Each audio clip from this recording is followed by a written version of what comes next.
Hi friends, మనకి నార్సింగి నుంచి గచ్చిబౌలికి వెళ్ళే ఔటర్ రింగ్ రోడ్ ఉండే సర్వీస్ రోడ్డుకి ఒక గేటెడ్ కమ్యూనిటీ ప్రాజెక్ట్లో ఫ్లాట్ అయితే సేల్కి వచ్చిందండి. 3 BHK. ఈ ఫ్లాట్ వచ్చేసి 1715 స్క్వేర్ ఫీట్ కన్స్ట్రక్షన్ ఉంటుంది.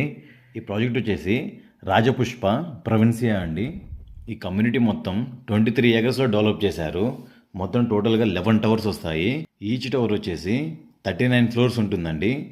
ఈచ్ ఫ్లోర్లో 8 ఫ్లాట్స్ అయితే ఉంటాయి. 2 BHK అండ్ 3 BHK ఫ్లాట్స్ ఉంటాయండి. ఈ ప్రాజెక్ట్ వచ్చేసి నార్సింగిలో మైహం అవతార్కి పక్కనే ఉంటుందండి. ఇప్పుడు మనం చూసే మోడల్ ఫ్లాట్ ఎలా ఉందో సేమ్ అలానే ఉంటుందండి ఫ్లాటు. ఇది ఈస్ట్ ఫేసింగ్ ఫ్లాటే, అది కూడా ఈస్ట్ ఫేసింగ్ ఫ్లాటే మనకు సేల్కి ఉండేది. 3 BHK 1715 స్క్వేర్ ఫీట్ ఉంటుంది. 3 BHK 3 బెడ్రూమ్స్కి విత్ అటాచ్డ్ వాష్రూమ్స్ ఉంటాయి. అండ్ కిచెన్, లివింగ్ ఏరియా ఉంటుంది. బాల్కనీస్ 2 ఉంటాయి. స్క్రీన్ మీద ఉన్న నెంబర్ కాల్ చేసి మిగతా